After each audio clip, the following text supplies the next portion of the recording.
Hello, everybody, and welcome to the second tier leadership league Twangout on Act Basics Hire for Attitude and Train Competence, a People Matters initiative in association with Aon Hewitt and Cornerstone On Demand. Thank you very much, all of you, for joining us today. I'm Savitha from People Matters, and I'll be running you through a little about the league, and then we'll straight move into the session. This is the second edition to the Tier Leadership League that we have, and we have across the years set of activities wherein we all learn, share, and grow. This year we have half-day conclaves, hangouts like this one, 30 minutes virtual masterclasses, one annual conference that we have every December, and the TA Leadership League Best Practice Awards, which is already launched this month. But to put them all together, we also have a set of newsletters that go out on a monthly basis. So don't forget to be a part of the league and join us and continue to contribute to the community.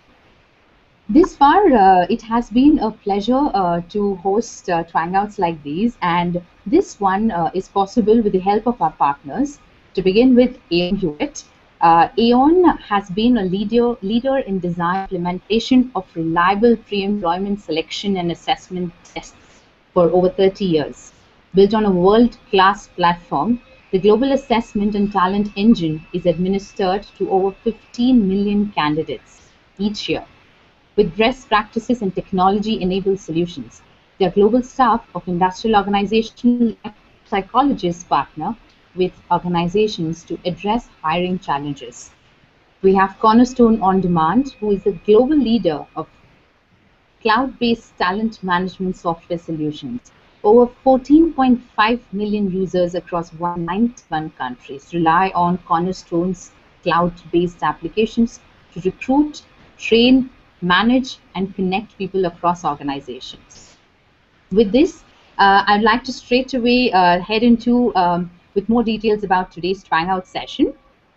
I have with me Deepa Chandrasekhar, Process Head Talent Acquisition at ING Vysya Bank. Deepa leads the talent acquisition process at ING Vysya Bank and has been the winner of the Young HR Leaders Are You in the List Awards 2013. Welcome, Deepa. Pleasure to have you. Thank you, Savitha. Our guest for the TA Leadership League Twangout, he's one of those whose team were the top 3 finalists for the TA Leadership League Awards in the category of Best in Talent Assessment. So nonetheless, he is with us today to share more on his thoughts and experiences on the topic.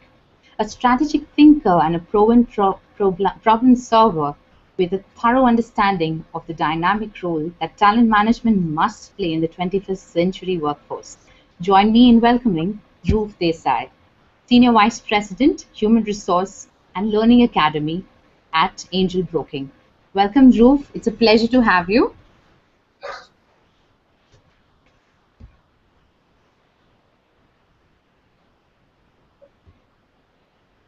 We should have Dhruv in a while.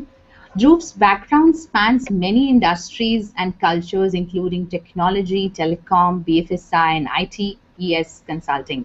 Welcome, Dhruv, once again. It's a pleasure to have you and speak to you at the launch of our TA Leadership League Twangout.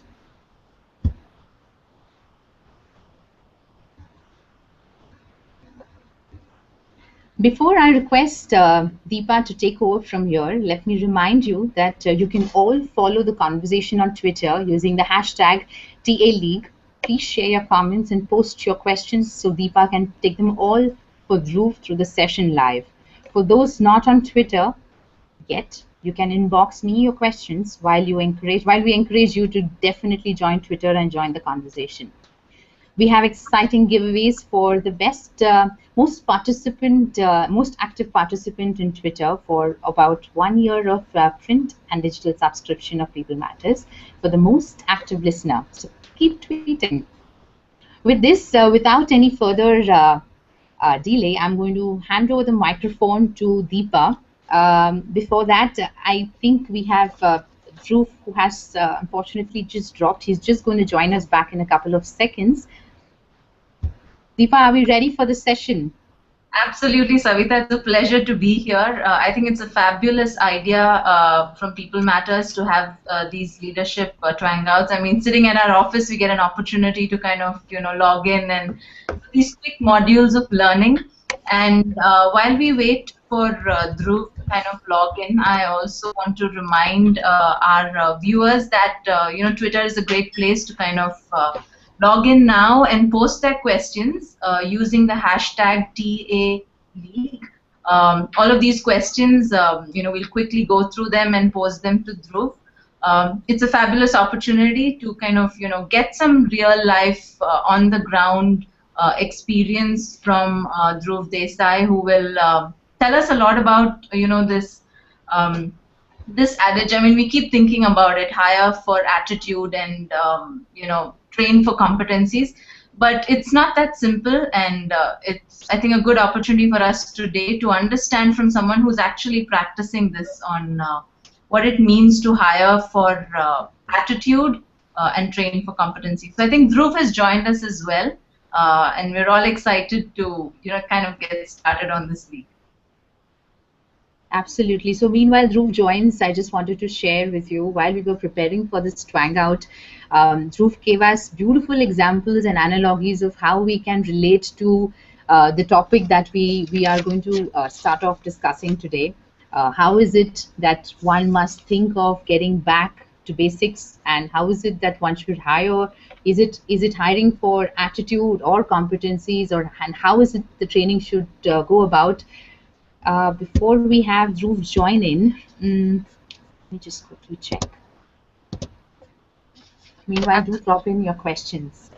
Yeah, absolutely, Savita. So, I mean, after listening to Dhruv in that earlier chat and being a big Bollywood fan myself, I'm all set to start on this chat. Brilliant. We have Dhruv joined us back. Welcome, Dhruv. Over to you, Deepa. Dhruv, so we're excited to start off today, and just a quick reminder to the viewers as well to post their questions on hashtag #TA League on Twitter. Dhruv, so to start this off, we were just discussing, if you can quickly take us through what this actually means to you: back to basics, hire for attitude, and train for competency. So what does it mean to you, and just a bit of background on this? So absolutely. Now, why the topic back to basics, Deepa, is because as technology is evolving and how recruitment, selection, talent assessment is evolving, we are in fact complicating our lives. And when I say our lives, I mean the HR lives, by introducing more technology, more psychometrics. Now it does help us. At the same time, one of the important variables which the technology and psychometric assessments really look at are personalities, profiles, aptitudes. At the same time, one of the most important variables that we sometimes miss out, which in, let's say, about a decade or so was the important variable for us, was attitude. So really looking at this topic from how some of the basics are still very valuable to us, and we can still look at those basic elements, look for talent through their attitude, through the competencies that they possess for the role that we are looking at, and hire and place them in organizations so that the organizational objectives are also met to the fullest. So that is where the topic of going back to basics, and it is not about really going back, but it is really about reminding all our viewers about what those basics were, where attitude plays a very important role in the overall competency with skills and knowledge. All three make a great trio rather than only the skill or the knowledge piece. So you're bringing us back to the triangle of, the ask, the attitude, the skills, and the knowledge. But in your opinion, do you believe that as, HR professionals, we've moved away from the attitude? We've kind of moved to the existing norm of, measuring competencies, functional competencies, and kind of got caught in that whole, cycle. So can you give some examples of roles or organizations, or what you've done in your organization, how you've actually used this? How have you gone back to hiring for attitude? Sure. So, let me give you an off the tangent example. especially with the ask definition of competency, which is skills, knowledge, and attitude, sometimes even used as ability. Now, the example I would like to share is something which I came across recently. Is all of us in some form or the other have watched Kaun Banega Crorepati? Yes, and dreamt of winning it, yeah. And dreamt of winning it. Now, what does Kaun Banega Crorepati really measure? It really looks at and rewards you for your knowledge. You are asked questions, which if you have the knowledge, you are able to choose among 3 or 4 options, and you go up the hierarchy and meeting up those knowledge criteria. Now, the competency they are looking for is only the element of knowledge, and the reward is huge. It's 5 crore rupees as the first prize. Now, that is where knowledge typically gets used as an example. Now, let's look at another example of MasterChef. Now, MasterChef is a cooking program. In MasterChef, the element of competency that they are looking for from Ask is really the skill of cooking. Now, these are not professionals, these are amateurs, but they do have the skill. And the amateur who display the highest skill and maybe even the art with that skill of cooking are rewarded with a prize of 1 crore rupee, and they are selected by rounds of elimination. Now, if you look at Kaun Banega Crorepati or with the element of MasterChef, you would typically consider from an HR point of view that this is an assessment or development center, isn't it? True. Yeah. Let me now share an example of how attitude is typically measured. So if you have ever had the opportunity to watch this program on MTV called Roadies, and Yes. especially the pre-program of selection of these roadies, as an HR professional, what would really come across to you is that it is primarily an assessment center, but at the pre-screening for selecting people for the program, they are not really looking at the skill or the knowledge element. What they are differentiating people on is really their attitude. Some may go to the extent in saying that they are really looking for attitude of non-conformance, so that there is no spice in their programming. But if you look at it, they are only looking for the competency element, which is attitude, so that they can spice up their program. And like we have Kaun Banega Crorepati, 5 crore rupee reward, you have MasterChef about 1 crore rupee, you have Roadies, which has a reward of 5 lakh rupee. So what this example tells you, that depending on what you're looking at and the reward that you're willing to place, it has different variables of input. Yeah. Taking this example forward, you may want to rely on attitude for a particular role. Typically, creative roles where there is innovation and creativity, you may require people who are more individual-centric, and thus you may look for non-conformance. Now, with the example of roadies and non-conformance, the first thing that rings our bell is that maybe the attitude is slightly whimsical or negative. But if you also want creativity and challenging the status quo, you may want to have a similar kind of attitude channelized within the organization in a manner so that creativity and innovation can kick in. And thus all the 3 elements of ask within competency become more important when attached to a job or a job role. I think that's a brilliant example, Dhruv. I don't think I'll forget it now. All 3 examples touched a chord. We have one question from one of our viewers, Shivin Tikku. Shivin Tikku was also a winner of the IU in the List 2013 and works with Mahindra.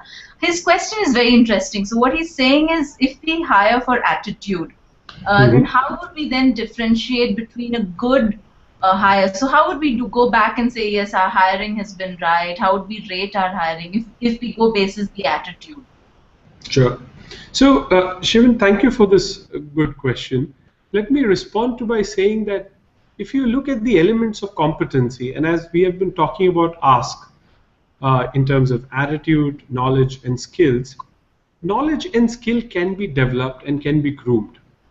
But if for a particular role, the attitude is not in line, then to modify this attitude doesn't require only a couple of trainings. It also requires guidance, reinforcement, One example of building a particular attitude, or rather, we get the attitude built over the number of years, even at our home. For example, just taking the garbage out, to teach a child to take the garbage out of the home and keep it every night or every morning, if it is reinforced by the parents, then this attitude or habit stays with the kid throughout the life. In a similar manner, waiting at the elevator for people to get out of the elevator may not naturally happen to most people.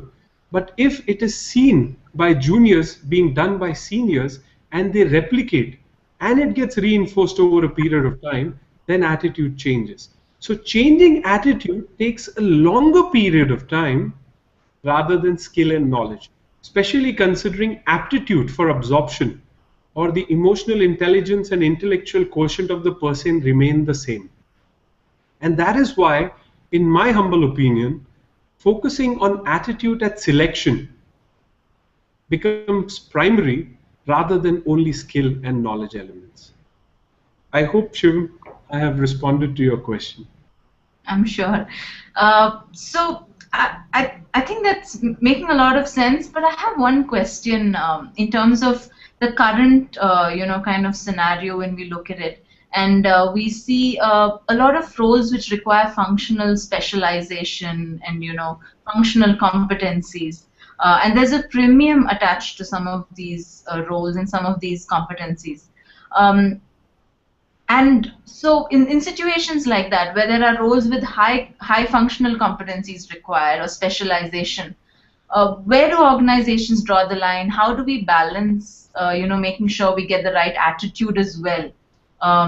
So in your experience, how do we handle that challenge? So it's a very good question there, Deepa. Let me take examples of certain roles, and I will use some generic terms here for broader understanding. Now, if you're looking for people who are doing core accounting work, which is a very high compliance area,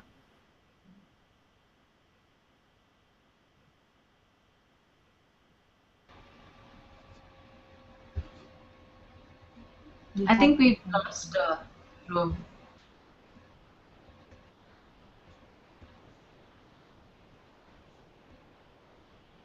So if any of the viewers have questions, you could send it to us like Shivan did on hashtag TA League, and we'll be happy to ask those questions on your behalf to Dhruv the moment he's back.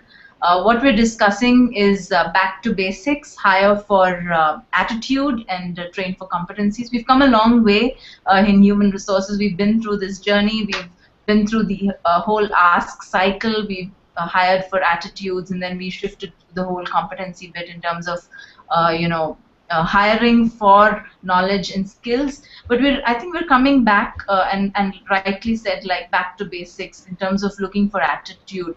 Because what Dhruv was mentioning when I asked him the previous question was essentially attitude, when you look at it from the iceberg model, is essentially kind of at the bottom. And making that shift into the right attitude takes a much longer time. So hiring for the right attitude and then training for skills and knowledge seems to be something that's working well for a lot of organizations. So if you have questions on how should this work, will it work for your industry, will it work for some of your roles, I think it's a great opportunity to raise these questions to Dhruv. You can send it to us on Twitter, hashtag TA League. I think, Savita, there are prizes as well, right? For those who were sending in the best questions or most number. Absolutely. 1 year of print and digital subscription. So yes. So can I send in some questions as well? Absolutely. Keep tweeting. All right. So what is it that we are going to cover further now?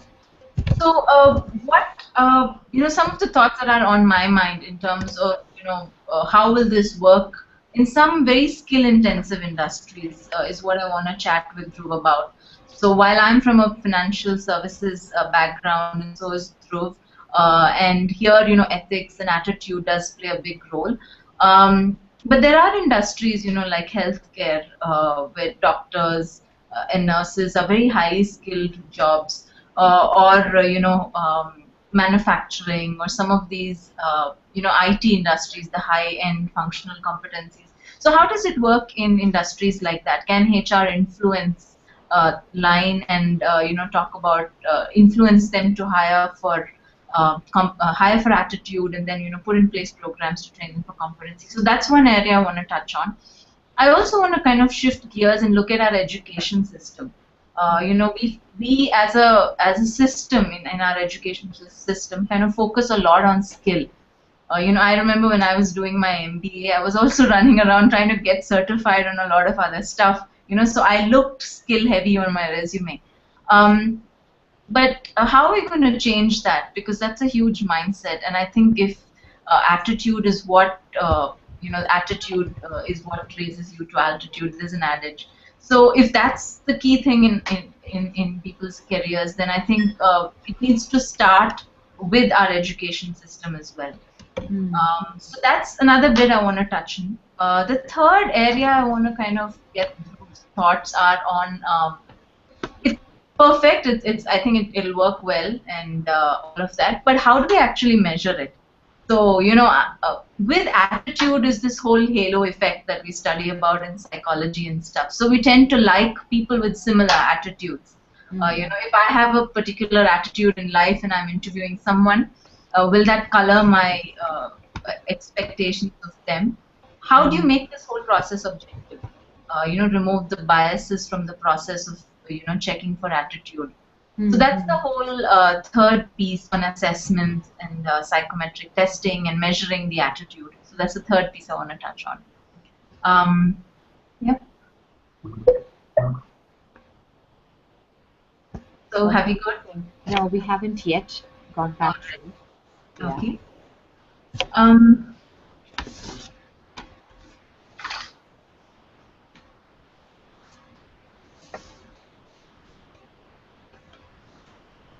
So what has been your experience, Deepa, in yeah, I think we have him back, so let's continue that. Yeah, perfect. Perfect, Dhruv. So great to have you back. Yes, we can hear you. Okay. Yes. Regret the technical difficulties there. No problem. So, Dhruv, we wanted to ask you a little more about while I completely am on the same page with you in terms of the attitude, especially the kind of industry both of us come from, the attitude and ethics and integrity and all of that plays an absolutely important role in the kind of people we hire. But I'm thinking of industries like healthcare or manufacturing or some of these high-end, IT companies. How does it work there? How will we influence the business to look at this side of the individual? Rather than hire that specialist that they're looking for. So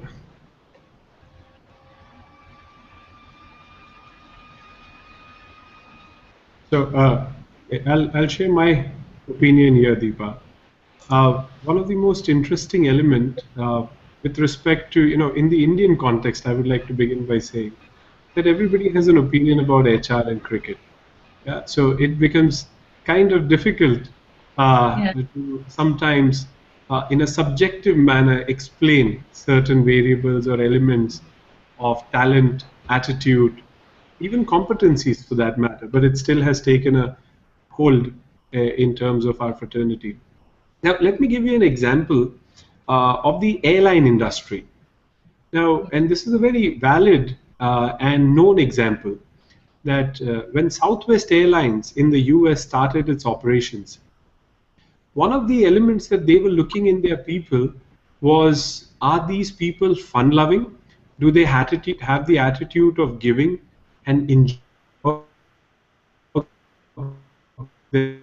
they are doing while they are taking care of the customers, which was the patrons on the flight? So one of the first thing Herb Keller, who was the CEO of Southwest Airlines, really did was he created a fun-filled musical video of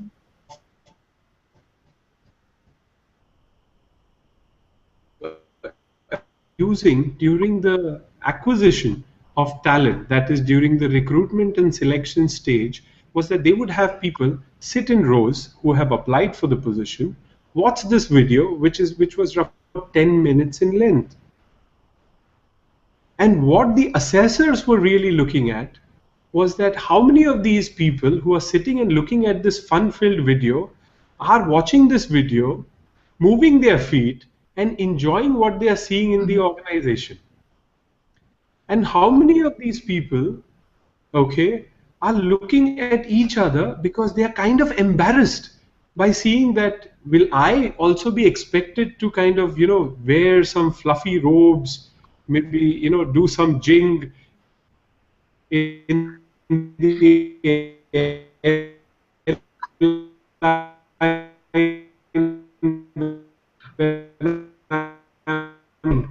doing the same.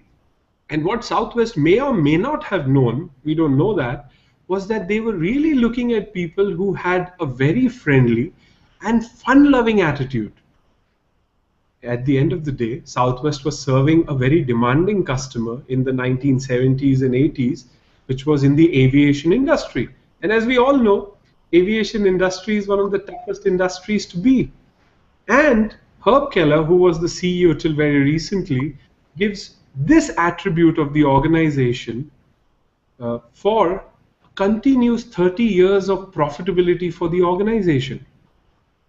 Now, any industry it may be, Deepa, be it manufacturing, be it healthcare, but whatever is the element you're looking at in terms of attitude can be measured. We may have to be a little innovative about it, but with the Southwest example, I wanted to highlight how we can measure these elements and even have it in very high-end, high-skilled, high-knowledge work environment and work roles. Excellent. I'm a big fan of the Southwest Airlines story, and I think they're doing some phenomenal work in a very, very tough industry. And that's good news for a lot of us. And I think a good book to read to understand more is Nuts as well. I think taking off from the example you gave of that video, so a lot of questions that are coming into us through our hashtag TA League on Twitter, and some on my mind are as well on the lines of how do you then measure this? So it's great. Hiring for attitudes is very important, but then how do I measure this? Is there an assessment test, or because we can get very biased with attitude. A lot can depend on the interviewer and what my value system and what I think is the right attitude. Sorry. So what are your recommendations and how do we actually measure the right hire or use an assessment tool for this? Yeah, absolutely. So there can be multiple tools that would be available in the HR domain or the psychology domain. Even one of the oldest that we have heard about, such as the Rorschach ink blot test.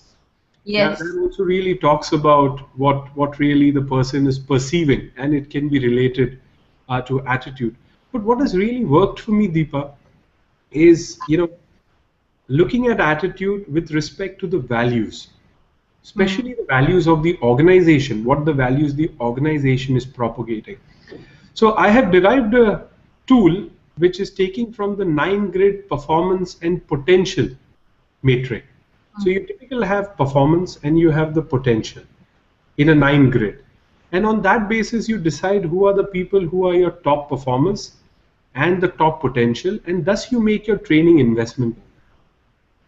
If you look at adding values with respect to the attitude, now you may measure values through various mechanisms or measure the attitude through various mechanisms, but plot it against the values, potential, and values as performance, potential, and values, it may give you an output that you would be surprised against. And how do you measure in this case the organizational value element or the attitudinal element? A very interesting tool that we use and can be used in multiple ways is a valid, reliable, attitudinal or values measure in a 360-degree format. Now, if you are able to create this tool, which is it may sound difficult and complicated, but go by me at this moment, that if you put in some efforts and take it up as an important project, it can be done where you measure values and attitudinal observations of behaviors through a 360-degree with a traditional 360 and plot it against performance and potential. That may also help you make your investment in terms of talent development to take it to the next level, and have a hypo which is not only on performance and potential basis, but also on the realistic value or attitudinal behavior expressions for the current, at the current moment in time.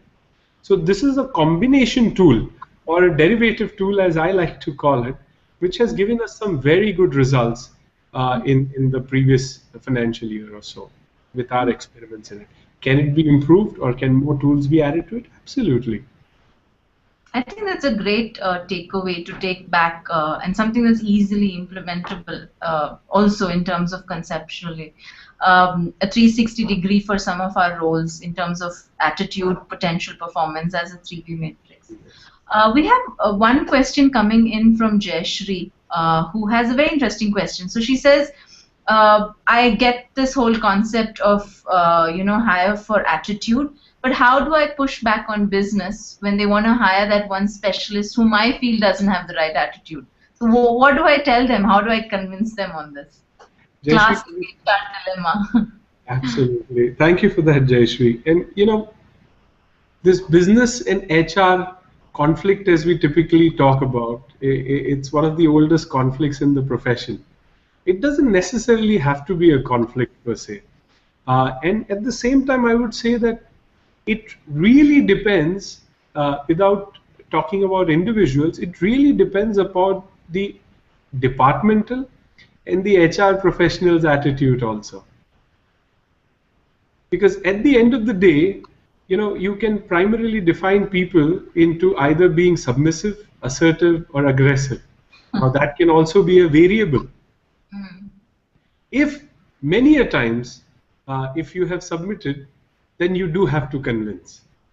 Many a times, if you have been able to show them the benefits, you do not necessarily have to submit, but you can be assertive. And many a times, if you get what you are looking for, what you feel is very right from the business itself, without wanting to take the credit whose project or whose idea it was, I think it works brilliantly. Well, I'll rephrase it and say that if you have a certain idea about looking at attitude, values, potential, and performance, you bring it to their attention, say that this is something that we are looking at, and you will wonder how they are able to give the same solutions to your problem, because logically it eventually fits into what you are looking at. And because it will be a business solution per se, there will be no resistance. Now, the important variable here is that you have managed it in a manner, and you first of all believe in it to be even brought to the business's notice. So it's more like coaching, if I may say, that if you put some set pieces in front of the business, they will give you the solution that you already had, with a higher WIFM, what's in it for them, in a manner of speaking, and a better execution because you implemented on the folks that work with the business. I hope, Jayashri, that kind of directs you in a particular direction. Absolutely. So what you're saying is it's basically a journey that you'll have to go through with them. It's not you walk in and give a solution. You kind of walk them through the problem and arrive at a solution jointly. And I think that will pretty much work for any business challenge. I think that's a great suggestion for all HR professionals listening in. We have a very interesting comment from Roshan Kumar, who's the Senior Manager Talent Acquisition. And I think he has a comment that's saying the attitude of the person is, the wrong attitude can often be defined as someone who's not trainable. Mm-hmm. So when I mean the right attitude, I mean he needs to be trainable, he needs to be flexible, pliable, and fit into the organization and be able to be trained on those competencies. Mm-hmm. So is that what a right attitude entails? So, Roshan has made a comment there that typically the norm is that, attitude is really about an uncooperative behavior, if I may call it at that. Mm-hmm. Right? And that is how we typically look at it. When we look at people, we say that this guy has an attitude, this lady has an attitude. What we are really trying to say is that the attitude is in variation to the norm that is normally acceptable. And is it trainable or not trainable? That is more or less a question for a specialist to answer. because there could be certain behaviors that are difficult to change. But in my humble opinion, there is no trait or behavior that cannot be changed. So, Okay. in some essence, I'm in agreement with Roshan on the trainable, not trainable, especially with respect to attitude. My submission to Roshan is that I think everything can be changed. We just need to have the right stimulus to direct them in that change direction, if I may. Interesting. There's one question that's come in from Sandeep that I found interesting. So what Sandeep is saying is that I get what you're saying, Dhruv. It might work for freshers or junior level people, but what about the senior leaders? Can I hire for attitude? I can't really train them, can I? So what do I do with the senior guys when Okay. I'm hiring for leadership levels? Absolutely. It's a very good question. And at the same time, we typically talk about knowledge, skills, and attitude at the middle management and lower level. But I'm sure when we pose the question in a manner saying that which are the seniors or managers that we typically remember as people that we would like to be, Absolutely. Yeah. and which are the seniors or managers that we would never want to be. Now, I'm just rephrasing the question that Sandeep has posed us, and maybe showcasing a mirror onto these leaders without, and this goes back to the question that we had with Jayashree, is without telling them what needs to be changed, showing them and having them realize maybe certain attributes that needs to be looked at, not really change, but looked at, we can move into a journey where the change can happen. Now, one of the very good organizational developmental initiatives that most Indian companies have embarked upon is called coaching. I'm not really talking about performance coaching. I'm really talking about executive coaching, or let me also call it life coaching. It is strongly recommended that every organization has a good coaching system, maybe external coaches for the top management, maybe some internal coaches whose job is only coaching, who can show this mirror to the senior people without jeopardizing any attributes that come out in coaching, because coaching is ethical business, wherein any information that comes out in a coaching discussion or session is not supposed to impact or even discussed with anyone. So even if you look at a PCMM level 5 organization, as the standard talks about, coaching and mentoring is one of the top most important element. And one of the prime reasons for it is that coaching helps senior managers who are frozen into certain behaviors to be able to unfreeze it themselves by having coaching conversations. So you unfreeze those behaviors or the attitudinal elements that we have been talking about and help change and freeze new behaviors, which we may typically call as, positive or acceptable attitude. Hope, Sandeep, I have added to your comment and question there. I think what's very interesting from what you're saying is, that benchmark of whom would I like to be, or whom would I like to report into? What's the best manager I've had in my career? And it's usually the person with the right attitude. So I guess as you go higher, it's all the more important. And that's my big takeaway from what you've just said. We have two good questions, one from Roshan Rawat and the other from Namita. Both are talking about two different sectors. So one is talking about startups. How do I balance attitude and competencies in a startup when I have a low budget and virtually no brand? The other is about a non-profit sector, NGOs and places like that, where it's not about the money, it's about the passion for the job. They're passionate about it, but they just can't adjust themselves to the job. So is that a wrong hire? How do I handle it? So two interesting questions from two different sectors. Sure. Hey, thank you, Roshan and Namita. In fact, if you look at a startup and an NGO, both are kind of similar. In fact, in my opinion, they are more similar than different from each other. The budgetary aspects are more or less similar, and you actually have very small budgets to be able to try out multiple new things. In fact, in a startup, the most important variable would actually be attitude. Now, let me put a word here or a term here which will help our viewers understand it. Entrepreneurism. is an attitude of looking at contributing in the element of profits, revenues, cost structures, not worrying about a 9 to 5 element, being able to stretch, innovate, and being creative. Now, if I may even call it an attitude of being an entrepreneur, I'm sure it'll gel with our viewers. Now, a startup typically requires these kind of people. If a startup requires skills and knowledge, that would be available in the market. But if the people with those skill and knowledge do not have the attitude of being an entrepreneur, being able to do everything on their own, including going to a shop and buying a pen and coming rather than filling a requisition form like a typical multinational organization. And that's an example, isn't it? So the entrepreneurial spirit is really an attitude. It is not a skill or a knowledge. In an NGO too, the same entrepreneur spirit in some form is applicable, because an NGO needs to find out low cost means and ways on how it can serve the sector that it is serving, how it is able to show innovation so that the funding for the NGO is available.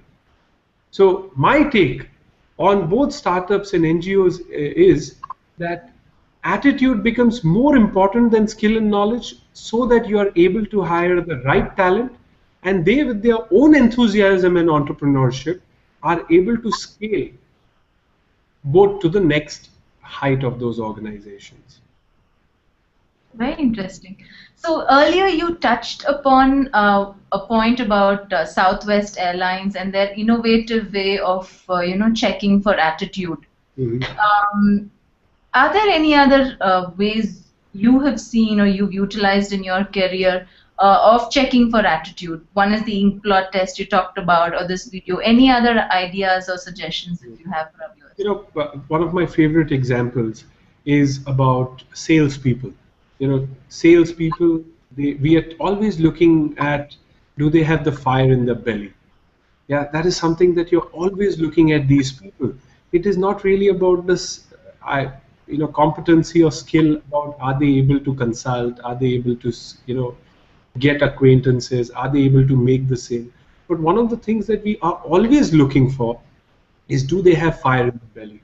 Now, the competency is not called fire in the belly. The competency is typically called achievement orientation. So one game that has worked very well for us when we are looking at salespeople, rather than having a behavioral event interview or competency-based interview, there is a very simple game that we like to play with them.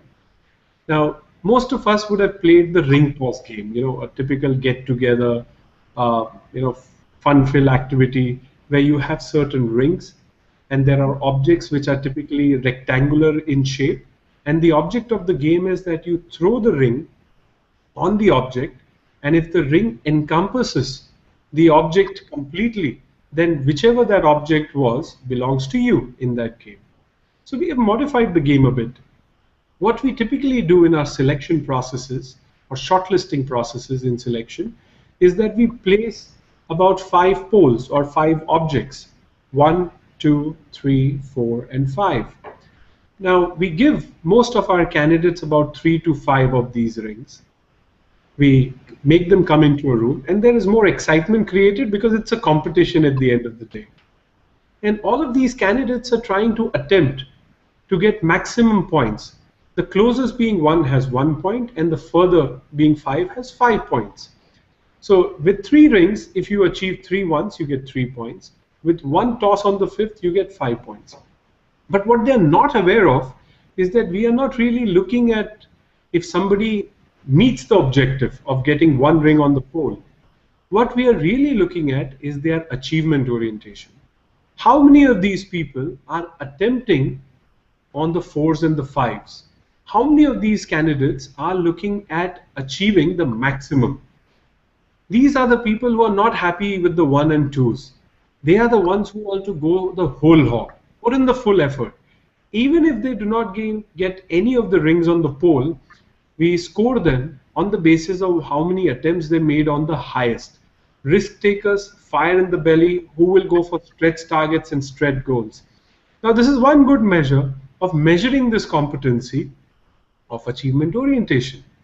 At the end of it, we may just have to validate that do they really have this competency, or because they did not even care about the game that we had, they were throwing the rings on 4, 5, or even further away than that, because that does happen.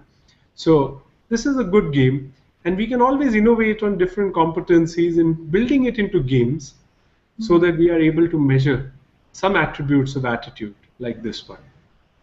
Absolutely. I think what you're saying does ring a bell, Dhruv, because if you look at the psychometric tests nowadays, it's pretty, some of them, not, well, I have a very healthy respect for psychometric tests. It's sometimes easy to, kind of go with the flow, understand what is required and answer accordingly.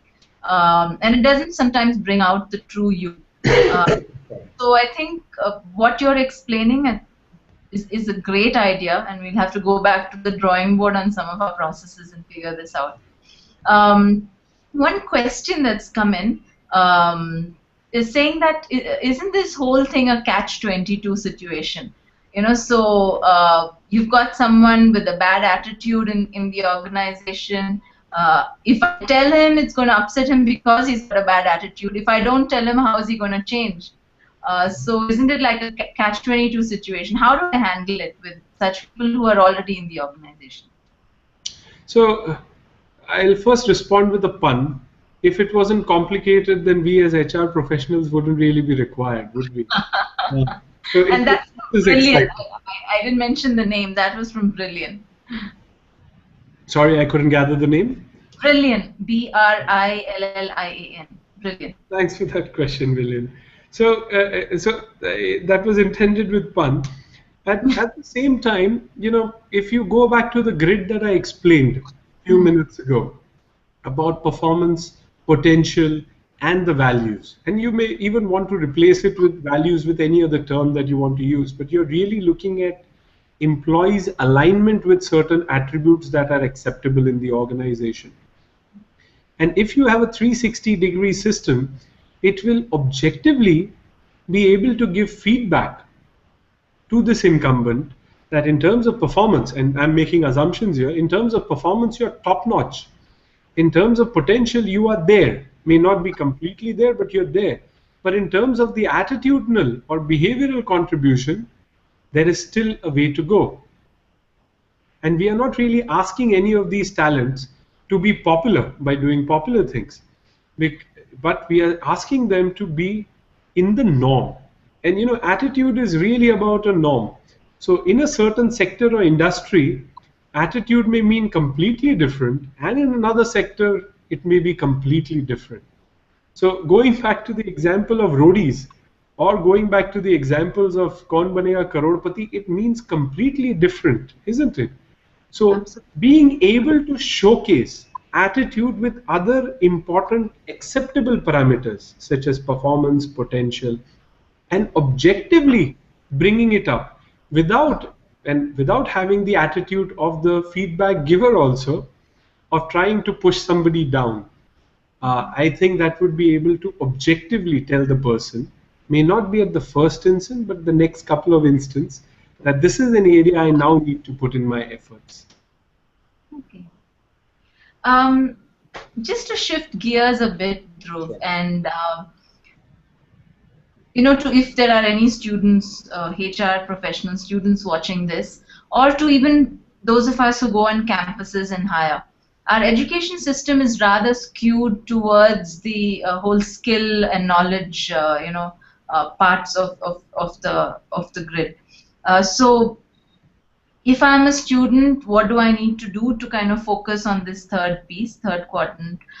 If I hire from campuses, how do I go about it on campuses, and what would be your advice to situations like this? Sure. Thank you for that, Deepa. Deepa, so, I would like to kind of bring in an element which we typically call as emotional intelligence. Right? When we are really looking at the freshers, and we know this for a fact that, when we are looking at the freshers, they are still a little iffy on the EI sides, right? And that is why we typically, knowingly, unknowingly, we typically look for aptitude, which is what kind of scores that they have achieved, because that kind of indicates an ability on the IQ side of things, intelligence. We look at their knowledge area so that we can confirm the intelligence.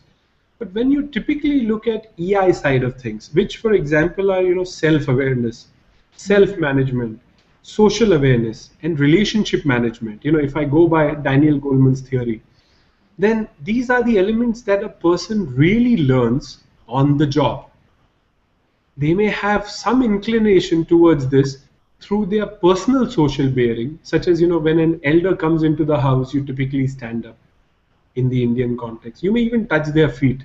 Now, that is relationship management, if I may put it in an EI context, and also self management. But when you come into the organization, these freshers come into the organizations really as a sponge. What they see around you is what they absorb. So if a very high performing incumbent is able to get away with things which most people are not able to, that gives them a message that I only need to worry about performance. After that, I get a carte blanche. Yeah. And that is when attitude really gets formed. So when we are looking at freshers per se, especially in campuses nowadays, they are already being taught about EI in some form. So typically, what is soft skills training? Soft skills is nothing but elements under the emotional intelligence. So they are getting those training, but getting theoretical training and what you observe in your first couple of years in the organization either reinforces or makes them forget about those elements completely. But at the same time, let me kind of talk about some of the similar elements that we have talked about in the last 45 odd minutes are the same thing through which we can measure attitude of a fresher. Now, the big question here is, do we have the time and inclination in a campus scenario to be able to spend enough time to measure Absolutely. an attitude? Hopefully, I've answered your question there, Deepa. Absolutely. I think I have one final question, Savita. Do I have time for one more? All right. So there's one question that's come in that I found very interesting. I think Roshan has asked another. This is his second question, and his question is pretty much, what a business guy would ask us if we walked up and had this conversation. So they would say, is this going to impact my attrition? Is this guy going to stay longer? I mean, why do I need to hire for attitude? Ultimately, is it going to add up to something? Does it have a business case? Yeah. So, if Roshan was there on the other side, I would have requested him to answer this question. And, and more or less would go to the extent in saying that, Roshan would have said something like, yes, it will help the organization. Reducing attrition in different organizations and sectors may or may not even be important. But having more productivity, having more entrepreneurism, increasing the performance of the team and the organization seems to be more important variables than only attrition. Especially considering that attritions are of multiple types. Sometimes organizations are happy to lose some kind of people who may not necessarily be called talent, right? So it really depends upon that and the way you are looking at it within your sector. But the biggest benefit of attitude really is, do you feel as an owner of the organization? Are you entrepreneurial? Are you agile and nimble on your feet? Do you believe in boundarylessness? Are you not only looking at working in your domain, or are you looking at contributing even if it doesn't add to your KPA? Now, these are attitudes that organizations and its CEOs are willing to want in the organization. And thus, the contribution is supernormal when we are able to look for people with attitude. Because skills and knowledge relatively is easier to teach and train. Attitude is a little more cumbersome affair. Absolutely, Dhruv. I think I'm a converter at the end of this session. You know, my head is buzzing with ideas, 360 or some creative ways of assessing, and lots of great takeaways. It's been a pleasure, interacting with you, and you have some fabulous ideas for us to take back home. Thank you very much, Dhruv. My pleasure, Deepa. Thank you very much. Thank you. Thank you so much, Dhruv and Deepa. It was a fantastic session. I have my notes full on what all I have to look at for the next session, because all of these, and we have a lot many questions still unanswered. So it'll be great if Dhruv can just peep into his handle and look at them and answer them for us. Meanwhile, I wish I could take another question, but we'll have to wrap up with this one. So we are nearing to the end of this session, and we have our winner for the most active listener on Twitter, and that is the Twitter handle is at RAKS_D, and she is Rakshita Dwivedi. Congratulations, Rakshita. Thank you so much for sharing your thoughts, your questions, and you would soon receive the 1-year digital and print subscription from People Matters very, very soon. With this, we come to an end to a super exciting session of another TL Leadership League Twangout. We want to thank Dhruv once again. You have been a fantastic speaker, Dhruv. A very big thank you to you. My pleasure, Sanita. Thank you to you and People Matters. And I think it was wonderful to have those questions from Deepa and the viewers also. Thank you very much for hosting me. Thank you so much, Dhruv. Thank you, Deepa, for beautifully hosting it again. Thank you very much. It's been a pleasure interacting with Dhruv and with you through this session. Thank you, Deepa. We will once again come together in September for another Twangout between the same time, 4 p.m. to 5 p.m. We'll come up with more details very, very soon. Meanwhile, the TL Leadership League Awards are once again launched. So I urge you all to go to the People Matters website link and apply your nominations there. It has been great last year, and we have already a lot of applications this year.